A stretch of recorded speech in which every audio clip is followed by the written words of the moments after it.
The New England Patriots finished the 2023 season with a 4-13 record and missed the playoffs for the third time in 4 years. It was a very disappointing season for the Patriots in the final season under legendary head coach Bill Belichick. They started out 1-5 with their lone win coming over the Jets in a Week 3 game, in which they won 15-10, and that was one of the ugliest all-around games of the entire 2023 season, and that was how most of the Patriots season went. Two of the defining moments of the Patriots season was when Jabril Peppers was caught on Saquon Barkley's mic'd up saying, quote, "You're lucky we're ass," end quote, and the infamous Mac Jones interception against the Colts in Germany. Aside from the improbable win over Buffalo in Week 7, it was a very forgettable year. But there was some good to the 2023 Patriots season, and it looks like they have their quarterback of the future in North Carolina's Drake May. And not only that, but their defense is all around a really good unit and should get better in 2024. And that's not cliche either. This defense is great, and I think it has a combination of players who are already good, mixed with a few players who I think break out in a big way in 2024. But the Patriots' offense is a much different story, and that's a big reason why I think they're in a very interesting situation moving forward. But how will they do this year? Well, we're going to break everything down in today's video. Now let's begin. And we are starting today's video by breaking down who the Patriots lost in free agency and who they brought back. The largest amount of money the Patriots spent on one player was bringing back offensive lineman Mike Onwenu, and they brought him back in a 3-year, $57 million deal, with $36.5 of it being guaranteed. I like this signing a lot for New England for a few reasons. The first, of course, is Onwenu is a tremendous player, and he's also very durable. He has played in at least 15 games over the past 4 years and even started all 16 games as a rookie back in 2020, and this was as a late day 3 pick, by the way. He's only missed 3 total games over the last 3 years, and not only is he a good player, but it cannot be emphasized enough how beneficial it is for the team that he has legit guard tackle versatility.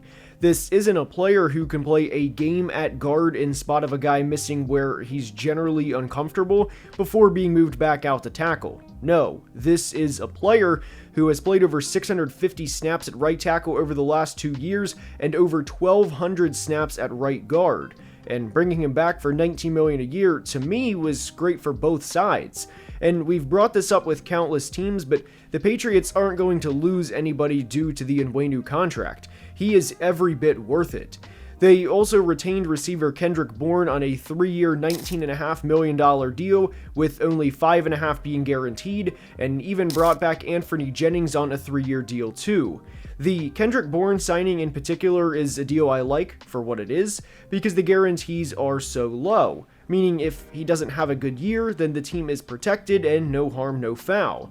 Now, the Patriots lost linebacker Mack Wilson to Arizona in free agency, and I was surprised they let him walk at this price. It very easily could have been a situation where Mack didn't really care if New England matched and that he simply wanted more playing time, but if it was a situation where the Patriots flat out did not match the offer, then I think that would have been a poor decision on New England's part. Mack looked good when he played during the 2023 season, but the good news for New England is they are still fine at the inside linebacking position, which we'll get to in a minute. They also lost Big Trent Brown, an offensive tackle who went to Cincinnati, who was good when he played, but Patriots fans were upset with Trent at times, and I think it was best for both parties to split, especially after the 2023 season. One of the moves I liked a lot was the Patriots bringing in Sione Takitaki on a 2-year deal, as it was good for both sides. Now, to be completely honest, I was a little underwhelmed with what the Patriots did on the offensive side of the ball in free agency in terms of bringing players in, especially when they had the money they did. And I preface this with, I understand not wanting to give receiver Mike Williams a 2-year, $40 million contract, especially for a player coming off of a torn ACL, or even a guy like Darnell Mooney, who signed a 3-year, $39 million contract with the Falcons, with 26 of it being guaranteed. But prioritizing Antonio Gibson, KJ Osborne, and Austin Hooper as free agent acquisitions was certainly a choice, and not one I liked, especially when this franchise knew they were going to be drafting a quarterback. That is going to be one thing I worry about for the Patriots offense in 2024, is the weaponry, and for that matter, the offensive line too. But one other player I am very glad New England brought back is Josh Uche. Uche is a player who had a really good 2022 season as he had over 50 pressures, had 11.5 sacks, and looked like a guy who could be here for years to come. Unfortunately, 2023 wasn't kind to him, and he had a disappointing season relative to the year he had prior. I have always been a big Josh Uche guy, even dating back to his days at Michigan, but there are some concerns with him that will continue to come up throughout his career. He is a lighter player, and he is almost exclusively a pass rusher and tends to get washed out against the run. Even with that being the case, I thought New England bringing him back on a one-year, $3 million deal was incredible value, and I think we will see more of the 2022 version of Uche this year. I already like the Patriots defense entering the 2024 season, but if second-year player Keon White can step up and build on what was a solid rookie season and really come into his own as a player this year, then I'm really going to like where this unit is for several reasons. We noted Uche struggles against the run, and despite him personally struggling against the run, this unit overall did not. And you may be surprised to know that despite the Patriots' 2023 season being, well, as forgettable as it was, they finished first in yards allowed per carry and fourth in total rushing yards given up. And obviously in a year where they went 4-13, there was going to be games where teams wanted to run the ball against this team to milk the clock and to simply take their plane home with a win or to send New England back to Foxborough. But this team allowed 150 rushing yards just once in all of 2023, and that was against the Jets in Week 18, which was to Breece Hall of all players. And even within that game, the Jets were just 8 of 20 when passing the ball for 70 yards. The Week 18 game between the Jets and Patriots last year was extremely forgettable, but it was an extreme weather game, but this was the lone game they allowed 150 yards rushing. They actually finished 23rd in rushing attempts against as a defense, and again, finished 4th in total rushing yards allowed. All of this to say, if Keon can step up this year and consistently set a hard edge and be a good run defender, like he showed at times on tape last year, then this defense can easily be a top 10 unit. And what obviously worked against the Patriots for most of 2023 was the inability to play complementary football. The Patriots' offense last year was absolutely atrocious, and there's only so much the defense can do. If this offense was even top 20, not even league average, which of course would be top 16, then I think this defense would be discussed a lot more nationally heading into the year. And this was, of course, without their first-round pick for most of the year in corner Christian Gonzalez. Between guys like Gonzalez and Keon White, and of course vets like Christian Barmore, one of the most underrated players in all of football, I really think this defense is a great blend of having both young and experienced players. I like this unit a lot, and they had a really solid year last year when you factor in everything that was going against them. This defense doesn't just have a couple of guys either. Jabril Peppers has really carved out a role for himself, and he played a big role in the run defense last year being as good as it was. Bill lined him up all over the field, and the results spoke for themselves. He truly is a Swiss Army knife in this defense. Kyle Duggar is also a really solid safety, and the big thing to remember with the 2023 Patriots that will more than likely apply to the 2024 Patriots is the defense was never the problem. When your offense collectively throws 16 touchdowns to 21 interceptions and averages just 3.9 yards per carry over the course of a 17-game season while finishing 27th in turnovers, I mean, guys, we're not in 1974 playing football here. We're in the mid-2020s. I mean, there's only so much you can do defensively. Jelani Tavai also had the best year of his career last year as he had over 100 tackles, had a few TFLs, and even had a few interceptions. With Tavai specifically, he will be a player I watch throughout the 2024 season and keep tabs on him to see if 2023 was a one-year wonder or if he can have back-to-back good seasons. One thing that I'm sure will be brought up in the comments is the head coaching change from Bill to Gerard Mayo. I would imagine mostly everyone watching knows, but in case you didn't, Gerard played for the Patriots for 8 years and was a Super Bowl champion and a multiple-time All-Pro. I can't imagine, as a player who played in the system and lived being a part of the Patriot way for years, is going to come in and wreck everything when he's been a part of this for the better part of 15 years. This is a very good defense, and I think corner Christian Gonzalez steps up and becomes a significantly more known name by season's end. Now, for the 2024 Patriots offense, I have a lot of concerns with this unit. Now, granted, I think it will be better than what it was last year, and to be completely honest, it's hard to be worse than what the 2023 Patriots were at times offensively. But I am glad that the decision was made, and it was made the morning I am recording this. It'll probably be a day and a half old news when this video is released, but the Patriots are rolling out with Jacoby Brissett to start the season, and I think that is the best decision for the future of this franchise. The Patriots start off with 4 very tough games against 4 very good defenses, and teams that can ultimately get after the quarterback in the Bengals, Seattle, the Jets, and the 49ers. And the last thing I wanted this franchise to do was feel pressured and say, all right, Drake, we drafted you number 3 overall, go out, go up against the Wolves, good luck, buddy, and let us know how you do, especially with this offensive line.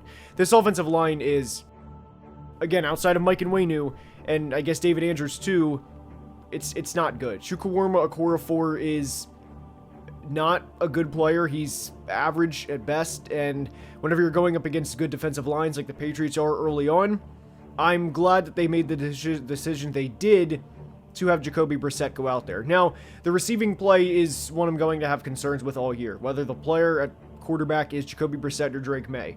I am not a fan of Kendrick Bourne, Pop Douglas, Jalen Polk, KJ Osborne. This unit is not going to be good. And in full transparency, I do think this offense, whether it is Jacoby Brissett or Drake May, will finish bottom 5 in the NFL in points per game this year. The big thing, though, is as long as they are not a net negative like they were last year, they're going to be a much better team. Because, again, the Patriots defense is pretty underrated heading into the year. So if they can run the ball, not even like top 10 or top 12, but just to keep the opposing defense honest, they're going to be, I mean, again, they're not going to be, I don't think they're even going to be average because of how poor this offensive line is and then how poor this receiving core is. And in a lot of ways, Jacoby Brissett is being sacrificed out there. He's saying, or the Patriots are basically saying, look, we know this offensive line is terrible. Jacoby, do the best you can, and in a couple of weeks, you're probably going to get benched for the number 3 overall pick. So I don't have a lot of high expectations for the 2024 Patriots offense. Positively speaking, if second round pick Jalen Polk, who I do like a lot and think will eventually be a good player, if he can have 700, 800 yards, I think that would be a pretty successful rookie season. I also thought they had really good value on Javon Baker in the 4th round out of UCF. I like Javon's game a lot, and as a 4th round pick, if he can have maybe 400 yards, I think that would be a pretty successful season. What's going to work against the Patriots is being in the same division as the Bills, the Jets, and even the Dolphins, and I think they're probably going to go along the lines, assuming, Aaron Rodgers stays healthy, and then, of course, Tua and Josh stay healthy for the times that they play the Patriots. I would imagine this team goes at best 2-4 in the division, and that's even at best, because for as good as the Patriots defense is, the question that I will, come back to with the 2024 Patriots when predicting their final record is, how many games do you think this offense is legitimately going to put up 20 points?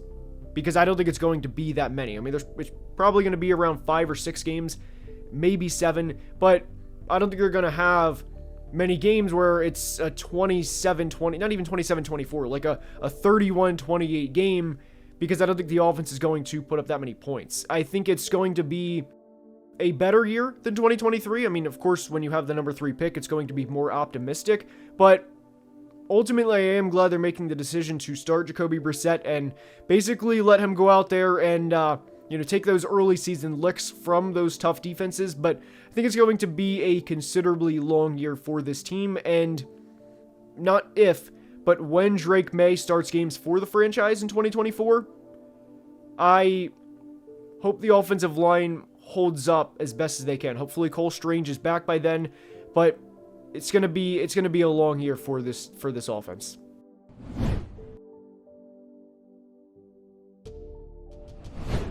The Patriots 2024 rookie impact obviously is going to revolve around one player, and that's Drake May. Now, obviously they want Jalen Polk to do well, they want Javon Baker to do well, and just being honest, they probably want Joe Milton to take a grand total of 0 snaps this year, even though he was, drafted in the later rounds. But this team had 8 selections and they used 7 on offense, which I think is very fitting based on how their 2023 season went. Now, the big thing with Drake May is there's going to be rookie moments. Every player is going to have a rookie moment this year. But I think from what Drake showed in the preseason, and especially with that one deep incompletion he had where the ball was, it was literally right there. He could not have, if you are drawing a throw from the all-22, in terms of placing it, it could not have been placed at a better spot. And I think you're going to see a lot of plays like that from Drake this year when he takes the field. And to be completely honest,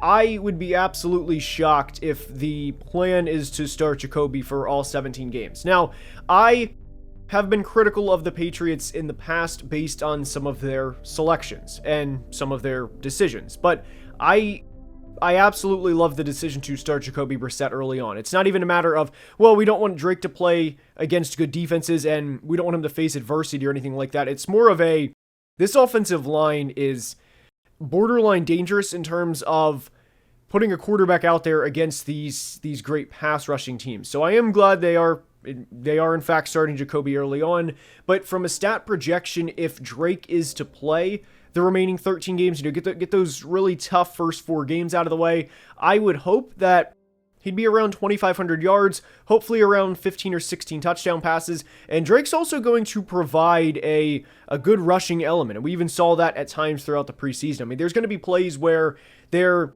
going to call a Hank concept offensively, or they're going to call, just quick, 5 or 6 yard routes where the defense has them absolutely blanketed, and Drake is going to take off and pick up 7 or 8 yards. The rushing element he's going to provide is honestly underrated. Now, I will say there was 2 picks for the Patriots that I was not the biggest fan of. I thought they selected Caden Wallace entirely too early, and the fact that he was a top 70 pick was questionable to me, but I hope that works out. I thought he was more of like a day 3 player and they selected him in the top 70, but I think that's going to be forgotten about when Drake May pans out. And I also thought Jalen Polk was selected a little early. I preferred Adonai Mitchell over Jalen Polk, but again, if Jalen works out and he becomes a solid receiver for the Patriots, nobody's really going to bring that up. Now, I would also say that the rest of the NFL, passed on Adonai Mitchell, and that's not just a New England thing, but all in all, obviously this class is going to revolve around Drake May. I think Drake will be a good NFL quarterback, and I am very, very glad that they are making the correct decision to sit him for the first few games. I also really like Javon Baker, and I think with the lack of, top-end talent in the receiving room, that I think there's going to be a starting rookie quarterback and 2 rookie receivers that have significant contribution in year 1. So in terms of rookie impact across the league, I think the Patriots are going to be in the top 10 just in terms of what they get out of their 2024 class. I really like this class in 2024, and I especially like this class for potential down the road. So all in all, thought they did a great job, and I can't wait to see how they play this year. For the 2024 Patriots schedule, just being honest, there's not a lot of games where you're going to circle it and automatically think that the Patriots win. Now, that's not to say that they're going to go 0-17 and that we might as well just chalk it up and just go on to 2025. That's not the takeaway at all. But it especially stinks for season-long projections when 3 of your first 4 games are at Cincinnati, at the Jets on a short week, and then at San Francisco. And I don't know anybody that would say right now definitively the Patriots are going into any of those places and winning. And it's kind of justified. Those teams are, on paper, better than what the Patriots are now. Now, again, they're not going to go 0-17, but I certainly don't think they're going to go 9-8 and surprise people and make the playoffs. Now, there's this whole discussion, well, should Drake May or should CJ Stroud have been benched last year because Drake May is being benched, and the situations aren't close to the same. And again, I agree with the decision to start Jacoby Brissett, but the Texans' 2023 season wasn't all sunshine and rainbows, and I sat here last year and said that I thought the Texans would have a max of 6 or 7 wins last year, and I think it's going to be the same for the 2024 Patriots. Now, this conference is insanely loaded, and what benefited the 23 Texans was being in the division they were in, where New England is unfortunately not going to have that same benefit. Josh Allen and the Bills are very much going to be waiting for them, especially with the game in which they lost to New England last year, and Aaron Rodgers and the Jets are going to be foaming at the mouth to not just get back in New England, but just to, show everybody that they are legit contenders. So, from a total win-loss projection for the Patriots this year, I don't think it's going to be all that much different from last year. I think they are going to improve on a 4-13 record, because ultimately, this team had 4 wins last year, and they improved in a lot of ways this offseason. So, I don't think they're going to be a 4-win team again, but I don't think they're going to jump from 4 to 10 wins per se. I think it's going to be something along the lines of a 5-12, 6-11 season.